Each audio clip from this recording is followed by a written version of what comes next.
In this video, we will show you how to clear cache on Safari web browser. If you are using macOS, maybe you asking how to clear cache or cookies.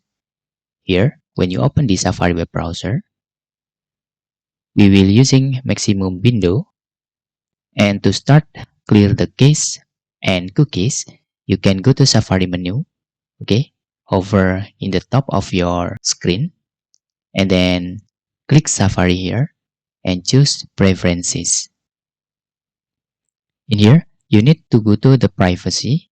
Okay. After that, you can click Manage Website Data.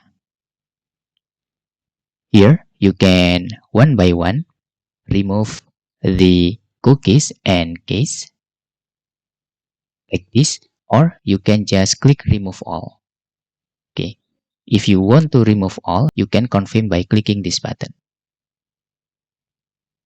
Now, your Safari web browser will delete all the cache and the cookies inside your web browser. And you can click Done after that. We can close this.